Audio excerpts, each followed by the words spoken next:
Jadi kalau bicara perempuan wajib bekerja, kalau perempuan nggak bekerja, lumpuh negeri kita ini.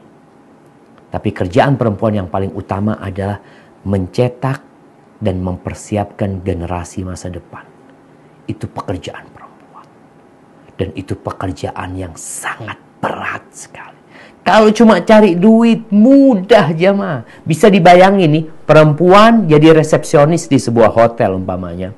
Dengan perempuan yang ngajarin anaknya untuk jadi generasi masa depan. Lebih berat mana?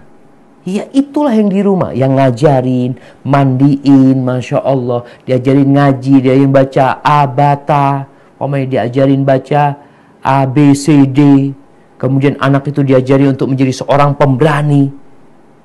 Bandingkan dua pekerjaan ini. Pekerjaan jadi resepsionis atau apa aja lah, penjaga toko, dengan pekerjaan mempersiapkan generasi masa depan jauh lebih besar.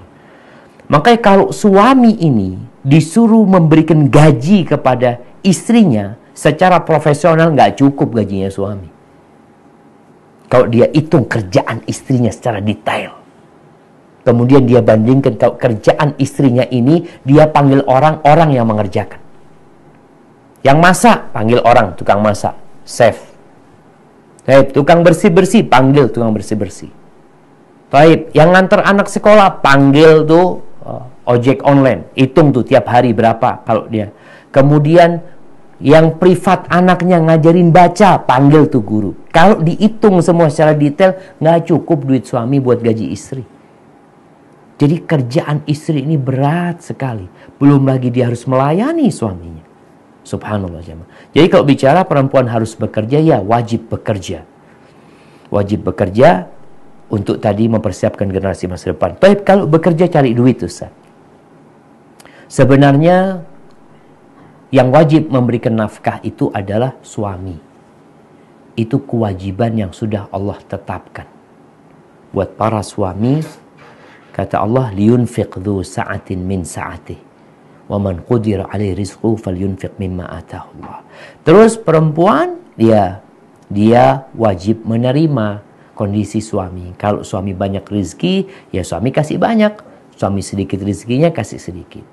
Tapi kalau perempuan ingin bekerja, membantu suaminya umpamanya, maka diperbolehkan dengan syarat yang pertama, kalau dia seorang anak, izin sama orang tuanya.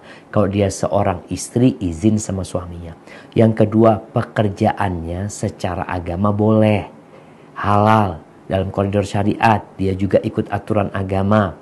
Yang ketiga, tidak boleh menelantarkan kewajiban dia. Jangan sampai mau bantu suami dalam urusan fulus, anaknya terlantar. Kewajiban dia melayani suami juga terlantar. Kadangkala pulang kerja sama-sama capek. Kan yang diinginkan suami ini pulang kerja, ada yang bukain pintu, ada yang mijetin, ya, ada yang mandiin. Tapi karena pulang sama-sama capek, akhirnya ada kewajiban-kewajiban yang mohon maaf tidak dilaksanakan oleh perempuan, dan ditakutkan suami kalau tidak bertakwa kepada Allah, dia akan cari pelampiasan di luar nantinya. Dan ini berbahaya buat kehidupan rumah tangga.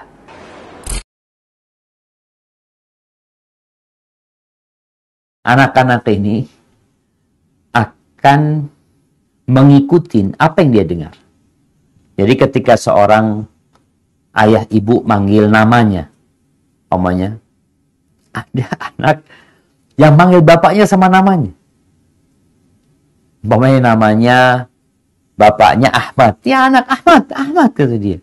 Panggil Baba bukan Ahmad kata dia. Enggak, soalnya mama kalau panggil Ahmad kata dia. Kadang-kadang anak seperti itu. Maka panggilan apa? Ya nggak ada masalah buat orang tua memanggil sayang. Karena panggilan ini kan sebenarnya panggilan sayang itu panggilan memang sedang sayang ya.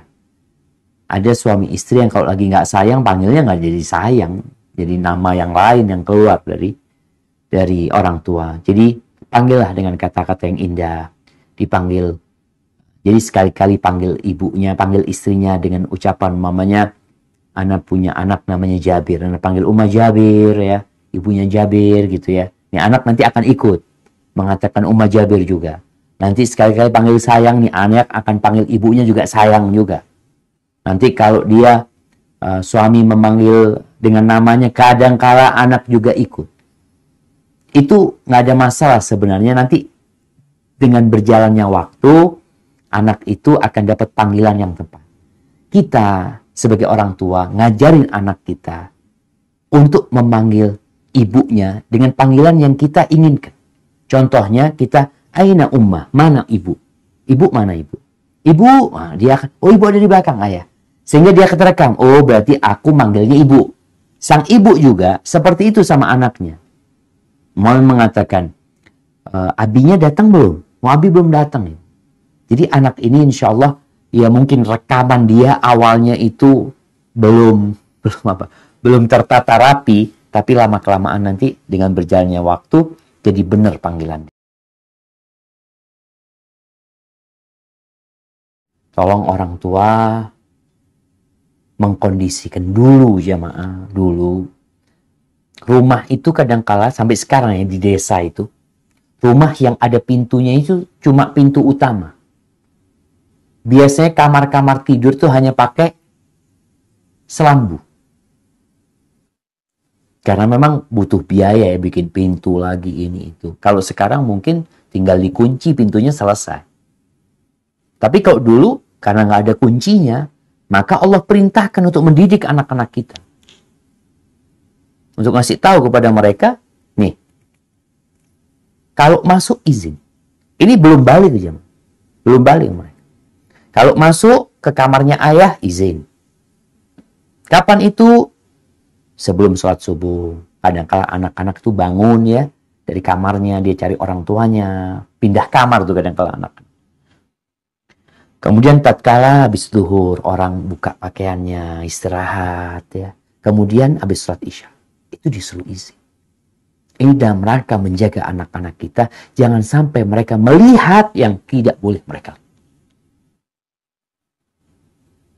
Jangan sampai lembaran itu rusak.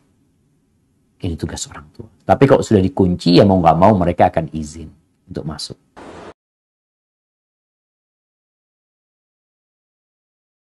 Di antara tanda berpalingnya Allah dari hamba. Dibiarin nih hamba. Apa di antara tanda berpalingnya Allah dari hamba? Ayyaj'ala syughlahu fi ma la ya'ni. Ini orang dibikin sibuk dengan perkara-perkara yang tidak manfaat buat dia. Jadi kalau antum sibuk, antum lihat, antum kesibukan antum tiap hari itu dengan apa sih? Berguna apa enggak? Manfaat enggak buat antum? Manfaat dunia akhirat kita bicara. Ini kadangkala orang disibukkan dengan perkara la yanfa' fi dunya wa la yanfa' fi akhirati. Buat dunia dia enggak bermanfaat, buat akhiratnya enggak manfaat. Wallahi apa manfaatnya jemaah? Ini kadangkala bingung ya. Apa manfaatnya buat dunia kita? Sekarang ini kan ada berita, bukan berita, anak kadang-kala kalau ngelihat di situs berita itu, apa ya tulisannya? Serunya fulan kalau kuliner. Serunya fulan kalau rekreasi. Apa urusan? Nih artis atau siapa rekreasi kemana? Engkau siapa engkau? Kau pamannya? Keponakannya? Bapaknya? Ibunya? Siapa engkau? Kadang-kala kita nih jamaah ngikutin berita-berita yang benar-benar nggak berguna buat kita. Layan fa.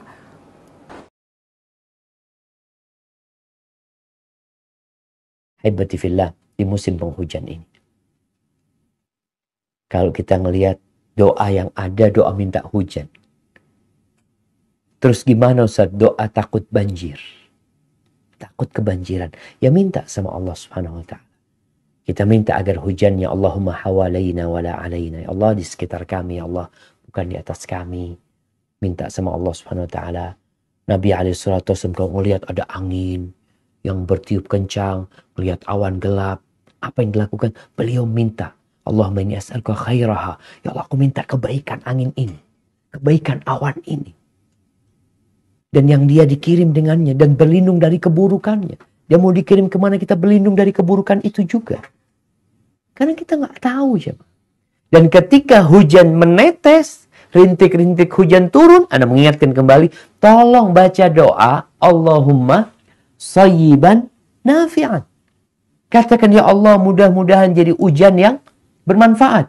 Bukan, aduh, hujan lagi, hujan lagi. Gimana nggak kering jemuran? Gimana? Minta sama Allah, jangan mengeluh kepada dirimu sendiri. Berdoalah kepada Allah Azza wa Jalla.